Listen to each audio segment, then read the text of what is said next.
মানুষের মাংস খেতে চায় শকুনের বাচ্চা, বায়না ধরেছে খুব। তাই বাবা শকুনকে বলল মানুষের মাংসই চাই। বাবা উড়ে যেয়ে এক টুকরো মাংস আনলো, কিন্তু খেতে চেয়ে দেখলো না না, এটা তো মানুষের মাংস না, শূকরের মাংস। তাই বাবাকে বলল মানুষের মাংস চাই। বাবা আবার উড়ে গেল, কিন্তু এবার বাবা আরও এক টুকরো মাংস এনে দিল। শকুনের বাচ্চা খেতে যেয়ে বুঝতে পারলো এটা আসলে মরা গরুর মাংস। তাই বাবাকে রীতিমতো ধমকে বলল আমার মানুষের মাংসই চাই, আর এখনই চাই। বাবা তাই বাধ্য হয়ে দুই টুকরা মাংস নিয়ে উড়ে গেল।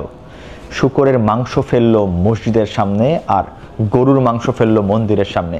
কিছু সময়ের মধ্যেই দাঙ্গা বেঁধে গেল, 100 মানুষের লাশ পড়ে গেল। বাবা ছেলে ডাল থেকে নেমে এসে পেট পুড়ে মানুষের মাংস খেলো। বাচ্চা শকুন বলল বাবা এত মানুষের মাংস আসলো কোত্থেকে? বাবা বলল মানুষ সৃষ্টির সেরা জীব, কিন্তু ধর্ম আর রাজনীতিকে ব্যবহার করলে এরা হয়ে যায় পশুর থেকে হিংস্র।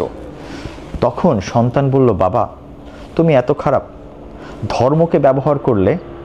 বাবা বলল তুমি এখনই মাংস খেতে চেয়েছো, ধর্মের আবেগটা খুব তীব্র, তাই ধর্মকে ব্যবহার করেছি।